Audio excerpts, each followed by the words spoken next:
first station we're going to do is called the Pumpkin Patch Path. In the Pumpkin Patch Path, we have all the pumpkins out here in the pumpkin patch, and we have a path for you to go through. You have a balance beam and then some geospots at the far end.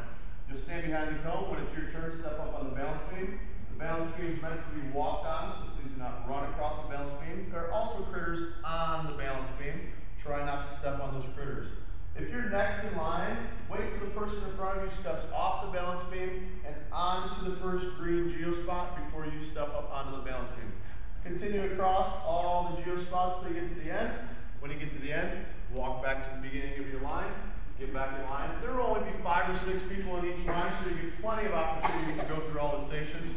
Wait your turn, go again. When your group is done at this station, you will then head over to the skeleton graveyard. For skeleton graveyard, we have taken down what looks like a coffin. This is where your skeleton will go. It's almost set up like a relay.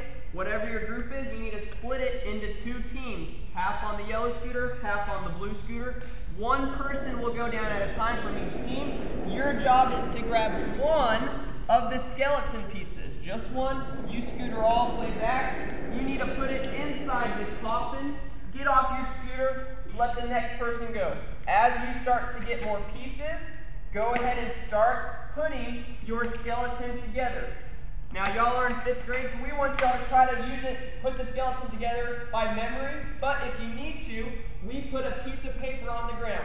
Use that piece of paper if you need to know where the bones go. And usually one of the coaches will come around to check to see if all your bones are done correctly. After the skeleton graveyard, you'll move over to where you see our ropes. Over here where the ropes are at, we are going to do the tombstone leap. There's some cones, and there are pictures of tombstones that are taped to the cones. The object of this is to swing over or jump over and get to the other side of the cones without hitting or knocking over the cones. Best way to do that is to reach up as high as you can on the rope, jump up into the air and pull yourself up into the air and pull your legs up in the air so you swing over the top of the cones. If you hold down too low on the rope or if you don't pull your legs up, you will knock the cones over. So try to pull yourself up nice and high. It should look something like this. Once you make it to the other side, just let go of the rope. Step off to the side of the mat, go back to the beginning of your group. Since your group's divided into 2 groups, you only have 2 or 3 people at each station. That means you get lots of opportunities on the rope over here. After we do the tombstone leap, we'll head over here to our haunted house. For our haunted house, remember nothing in here is meant to be scary. There might be a few critters inside, all right? But you can only have one person go through at a time. When they get out of that second tunnel, the next person can start. We have to crawl through on all 4s pretty slow through this. If you start going fast and hitting the walls, it's going to knock over. All right? So you will start in the first tunnel. You'll go through the rest of the haunted house. You'll come out of this second tunnel. Once you're done with the second tunnel, that's when the next person can go. All right? And it's just a continuous. All right? Now, you will then come up to our bat cave. When you're in the bat cave, you are repelling through the bat cave. We have a bunch of bat federations set up. All right? If you've ever heard of repelling, sometimes people repel through caves or repel on a cliff. Now, you have a couple choices. You can go on your bottom. You can go on your knees like Coach. You can go on your back or on your belly, whatever's easiest for you. Try to have your scooter to where it's centered. And then you just want to grab the rope and you're going to pull yourself all the way to the other end. When you get to this yellow tape, that means the next person can then go. All right, I will finish, go all the way to the pole.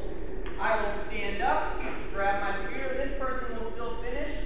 Make sure you're not scootering back. Make sure you don't slide it back. Walk it all the way back. Give it to the next person, and then get at the end of your line.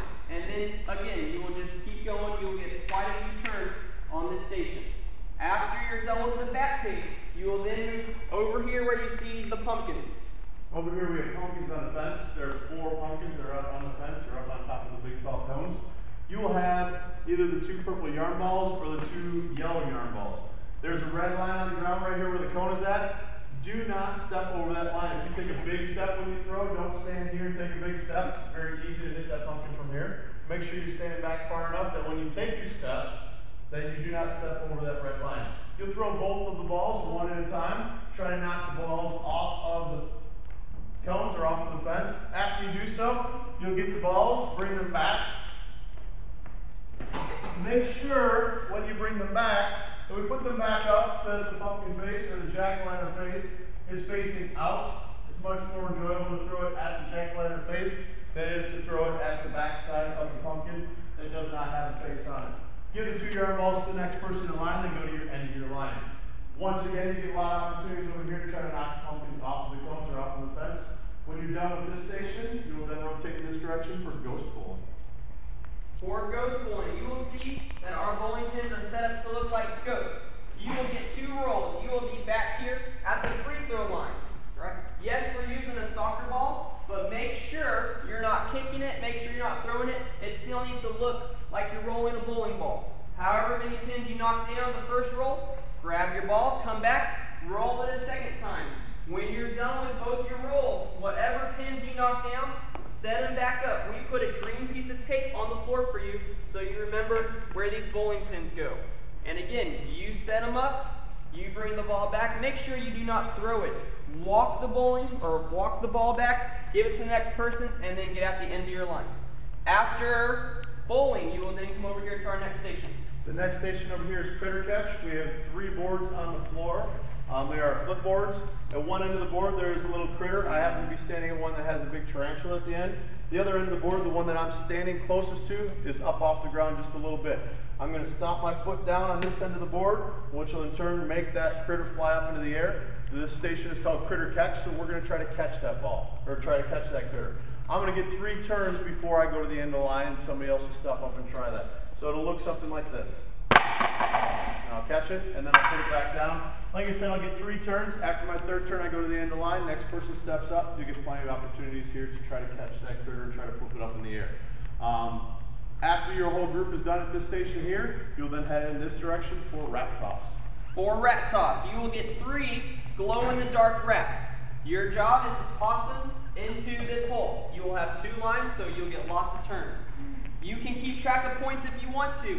If you don't, that's fine. But if you get it in the hole, 2 points. On the board, 1 point. On the floor, 0 points. You will get to toss all 3 rats. Make sure it is an underhand toss. We are not throwing it